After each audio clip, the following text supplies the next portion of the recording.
Detectives, with LAPD's Harbor Division have been here all morning long. They're just wrapping up the scene. They're crime scene analysts documenting the evidence left behind. Police are on the hunt for a killer in San Pedro. Someone shot 2 men to death overnight. CBS 2's Leslie Modine has the latest on the case. Now, police initially responded to a call of shots fired at a party. The victim who died is reported to be a man in his late 30s. The 2 other victims, a 30-year-old woman and a 48-year-old man. Deadly shooting in San Pedro late last night. Police tell us a man was standing on 2nd Street when someone drove up and opened. The Dodge City Crips, they're a smaller gang established in San Pedro, California in the 1970s. But don't get it f***ed up. These guys are one of the most deadly gangs in the area, and they've been in a lot of crazy situations, wars, and murder plots. So they definitely have a story to tell. Yeah. All right. Welcome to Cali's Most Dangerous. Let's get into it. In early April of 1997, known Dodge City Crip members Daniel Norman and Bobby Renfrey Jr. talked to a known crackhead about Jeff Perry, a local drug dealer.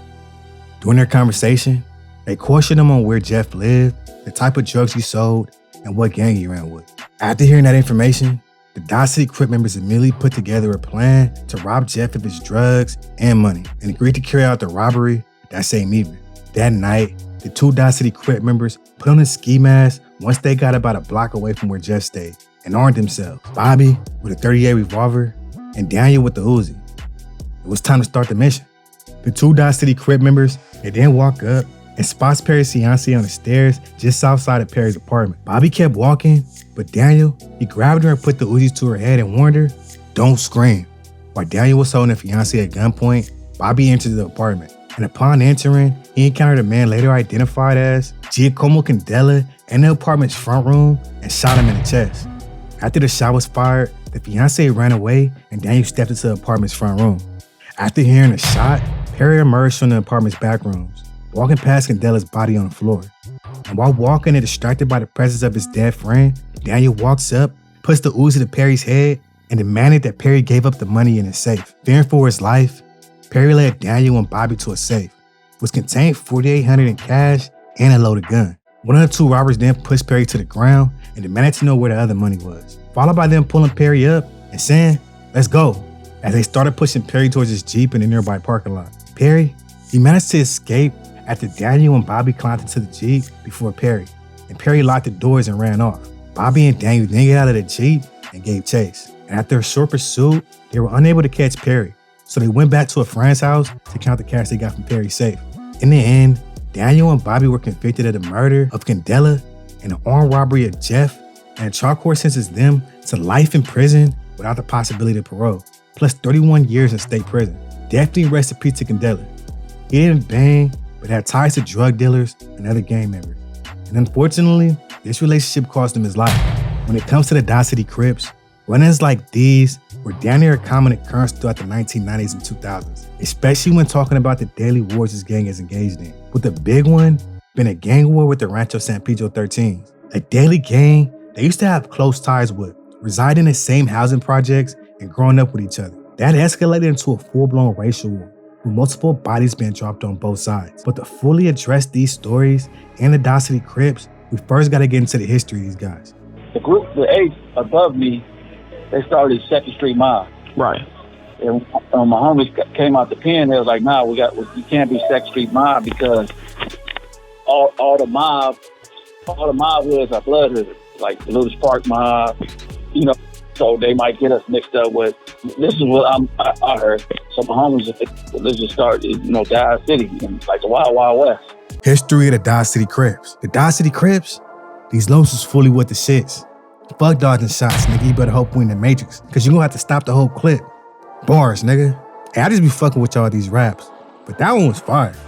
Even the haters gotta love that one. Anyways, to fully address the history of the Dodge City Crips, we had to talk about the history of the Harbor area of Los Angeles. The Harbor region of South LA has always been a logistic hub, known for its ports, warehouses, and oil refineries. The Port of Los Angeles and the Port of Long Beach comprise the San Pedro Bay Port Complex, which handles more containers per ship than any other port complex in the world. Based on the surrounding area, Scores of warehouses and third-party logistics centers house furniture, clothes, appliances, food, and a lot more of the products, with roughly 20% of all U.S. cargo passing through this port alone. Not only that, San Pedro has always been a hub for working-class individuals and families. During World War II, the area is used for housing and building Navy ships.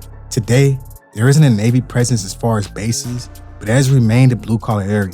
This city has long been defined as a working-class city, shaped by its deep connections to the port and the labor that sustains it. As one of the busiest harbor communities in the country, San Pedro has become home to generations of dock workers, fishermen, and shipbuilders, whose livelihoods revolved around the waterfront. The city developed a strong union presence, especially with the International Longshore and Warehouse Union, which gave working-class families both stability and a sense of solidarity. Its neighborhood reflects this history perfectly, with modest homes, tight-knit immigrant communities, and a culture rooted in hard work and resilience. Even as Los Angeles expanded and modernized, San Pedro retained its blue-collar identity, where the rhythms of daily life still echo the grit and determination of its labor-driven past. And many of its gangs represent this lifestyle as well, especially with the Dodge City Crips. Founded around 1977, with some of the founders including OG Crook, Dennis Jackson, and Horace, this gang has always operated under its own politics, rules, and regulations. Yeah, and don't come to San Pedro thinking they some weak hoes. That's because they stay on go. It's up with all they foes. Bars, nigga. Now, the gang is rooted in the San Pedro housing projects in San Pedro, and for many years, they coexisted with the rival Rancho San Pedro gang within the same housing project, until tensions escalated in 1996, following the killing of a Dodge City Crip member, which ignited a series of violent confrontations between the two groups, which we're definitely going to address once we get into the rivals. But for now, let's get into who the Dodge City Crips are to understand how this gang operates. Who are the Dodge City Crips? The Dodge City Crips, also known as Dodgetown Crips, are a gang located on the west side of San Pedro, California.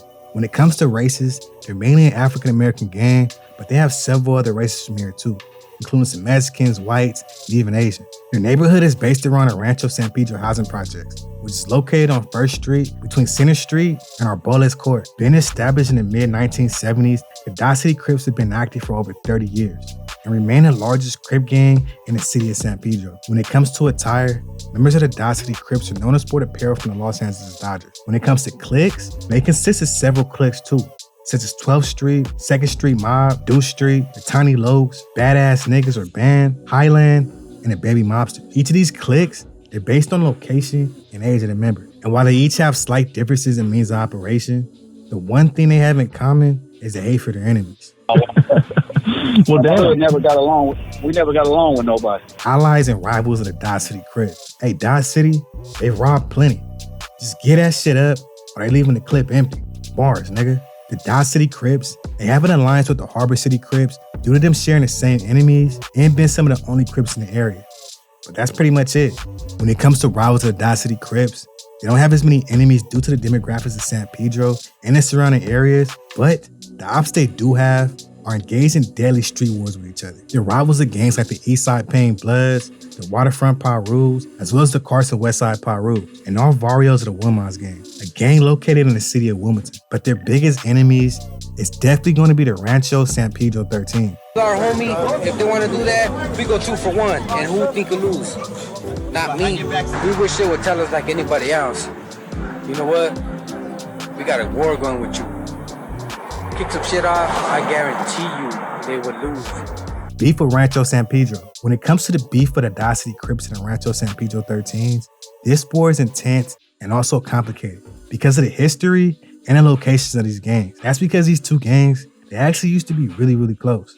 They coexisted well in the Rancho San Pedro projects up until 1996 when a Dodge City Crip member was murdered. Allegedly, the Rancho San Pedro gang were behind his killing. As a result, this incident led to fatal shootouts between the Dodge City Crips and the Rancho San Pedro gang. And the animosity between these two gangs, unfortunately, escalated into racially motivated hate crime. This bitter feud ended around 2008, with the Rancho San Pedro gang dominating the Rancho San Pedro projects. But like I already mentioned, this gang war, it erupted into a racial conflict which came with a lot of deadly situations. For example, on October 15th of 2007, 51-year-old David Franklin, a black man, and Kendra M. were on a walkway in the Rancho San Pedro housing projects. When Franklin was approached and attacked by well-known Rancho San Pedro member Oscar David Gomez and another fellow gang member. The attackers, They knocked Franklin down and stumped on him and kicked his head several times, but one or both yelling, "Fuck this nigga, fuck this nigga." When neighbors told Gomez to stop,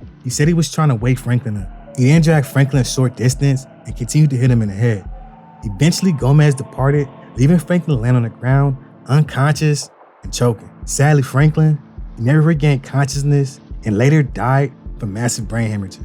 According to the autopsy, he suffered deep bruising to the face, nose, and the side of the head, but no other injury. The murders, they were witnessed by sisters Jessica and Amy R., and by Alejandro M. Jessica R. identified Gomez as the assailants in the photographic lineup in that trial, although she was reluctant to appear as a witness because she had been warned by Gomez's associates not to testify. And Amy R., she also identified Gomez at trial as one of the assailants, although she had also been warned not to testify. Alejandro M. also identified Gomez in the photographic lineup and at trial. 5 days after the attack, Gomez was found with his girlfriend, Francisca Cormina, hiding in the crawl space at a residence in the Rancho San Pedro housing project. He was arrested. In late January of 2008, 2 days before Gomez's preliminary hearing, Francisca Cormina and Antonio Gomez went to Jessica and Amy R's house and told Edgar R., their father, that if Jessica R. testified against Gomez, the gang would shoot up his family and the house. When Deborah B., Edgar's neighbor, protested, Cormina punched her in the face, knocking her to the ground, and continued to hit and kick her while she was on the ground. Police then moved Edgar and Stanley to a hotel that night and kept them in hotels for several months. On May 11th of 2009, 10 months before the trial court had granted Gomez's request to represent himself. But 2 months later, the court granted his request to terminate his pro se status. But on the second day of the trial, Gomez again requested leave to represent himself. This request was denied though. In that trial, the City of Los Angeles police officers testified the Rancho San Pedro gang was an Hispanic gang comprising of around 500 members. They claimed the Rancho San Pedro housing projects as their territory. A Los Angeles police officer also testified as an expert on the gangs in San Pedro. The Rancho San Pedro gang in particular. Rancho San Pedro engages in illicit drug sales, assaults on rival gang members, murder, and attempted murder. The gang, they coexisted in the Rancho San Pedro housing projects with the Dodge City Crips until 1996 when a Dodge City Crip member was murdered, saying that several assaults and homicides followed between these two gangs, continuing for up to 10 years. And although the Dodge City Crips are no longer a presence at the development, a recent influx of African-American families have resulted in a rise in anti-black graffitis scripted by Rancho San Pedro.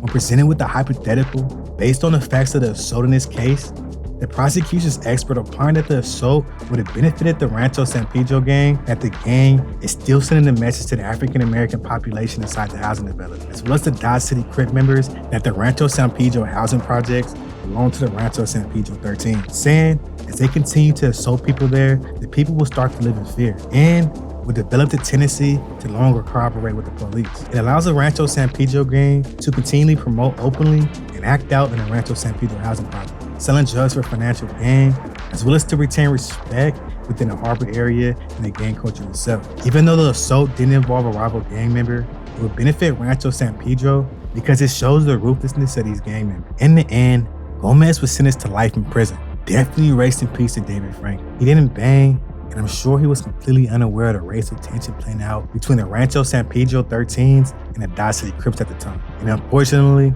he lost his life because of it. Although once firmly entrenched in Rancho San Pedro, shifting gang dynamics and renewed rivalries significantly changed the landscape. According to the locals, Rancho San Pedro has always been the dominant gang in these projects, and some comment that while the Dodge City Crips are still active in the border San Pedro area, it's no longer prominent in the original housing project. However, the Dodge City Crips still reside in different parts of their neighborhood, such as 2nd Street and 12th Street. Danger rating of the Dodge City Crips. The Dodge City Crips, they're known as San Pedro's top goons and bandits. They known to let it rip, leave a nigga dead or stranded. Bars, nigga. San Pedro is definitely a part of LA County, but they're damn near completely detached from the politics of Los Angeles when it comes to the Crips in the area. With that being said, this area is still dangerous and have multiple deadly gangs that reside here, and the Dodge City Crips are definitely one of them. That's why this gang is going to receive a danger rating of a 6.9 out of 10 based off of the gang's history. Don't get this score fucked up though. They're definitely a gang to fear, but due to their proximity to other gangs, they don't have too many enemies, so they're not going to have too many stories compared to the bigger gangs in LA County, which definitely ain't a bad thing. I always say no to violence, but it did affect their rating. What do y'all think though? Did I go too low or too high. That's down there, what, a D plus, something like that. It's, like I said, it's subjective and it's all based on my opinion. But what do y'all think, man? Y'all let me know in the comments. Give me a reason why you go lower or higher, though. Don't just say, oh, they 10s, bro, because they the hardest. Like, give me a reason. I want to hear it. Prominent figures. The Dodge City Crips, they've been active for over 4 decades. And while smaller than most Crip gangs, they've had a couple prominent figures putting in a lot of work for this gang. But first off, I found a couple members no longer with us due to the gang lifestyle, with Kiki Loke being a big factor from the gang who was killed in the early 2000s. So rest in peace to him. And y'all let me know if any of the members who are no longer with us, if their names live on. They also have a good foundation of members who put in a lot of work for the gang as well. Some of the members including Horace, OG Crud, Dennis Jackson, Sly, Orlo, and OG Rimble. Not this guy, but his dad, who was a major factor from the Dodge City Crips throughout the early 1990s and 2000s. Lastly, they got a couple of rappers who helped gain the gang some recognition. Some of them include GGR. He's an up-and-coming rapper from Dodge City. Bro's definitely hard too. He got this offbeat, like Blueface flow, but it's more chill and more gangstered out. Definitely has a lot of potential. He just needs to drop more music. And I'm sure he can get a buzz out here. But y'all check out that Trench Trot to get an idea of what I'm talking about. You won't be disappointed, I promise you. Another rapper who's been putting in a lot of work for not only the Dodge City Crips, but San Pedro as a whole, is going to be Rimble. He's been a major factor in the music scene for close to a decade. Rimble, he started off making music with a friend who brought studio equipment to his house. They put together the first song and recorded and posted it on SoundCloud. But that was just the beginning. In 2018, when he was 18, Rimble released the first song he recorded in the studio, called Fortnite. And as the buzz began to build, Rimble continued to drop singles, including Bang That, featuring Blueface. All this, it was followed by his debut mixtape album called His Rimble, being released in July 2021, which featured more than a few bangers, including the Gordon Ramsay freestyle and Touch 'Em. Y'all let me know your favorite Rimble song if you have one. And if you don't know about him or his music, nigga, get your ass under that rock and go tap in ASAP. Other rappers include City Boy 4, Triggs, and Spook D. Y'all let me know in the comments if any of the rappers I didn't mention. Let's get their music heard. Current state of the Dodge City Crips. When it comes to the current state of the Dodge City Crips, while they aren't as prominent as they used to be, they're still a fairly active gang. This gang has been through several turf battles and stood on business, but it definitely affected the current state of the gang. For example, the war at Rancho San Pedro 13 caused a shift in territory. So the Dodge City Crips, they no longer reside in the San Pedro housing project they once had a heavy presence in. So naturally, they're going to be operating with less territory they used to have. Nowadays, most of the youngsters live in other parts of San Pedro and other cities. But like I said, they're still fairly active. Also, I couldn't find any information on them having a presence outside of California. So if there's any other state out there that know that Dodge City has a presence, Dodge City Crips, not the Dodge City Gangsters or Dodge City Criminals, Dodge City Crips, they have a presence in your state, let me know in the comments what state it is. Anyways, that's it for the Dodge City Crips. Y'all got any crazy stories about these guys? Any close calls? Did I miss anything? Did I get something wrong? Y'all let me know in the comments. Let's have a conversation about it. Don't forget to like and subscribe if you enjoyed the video or if you're part of the Danger Gang. Y'all stay safe or dangerous out there.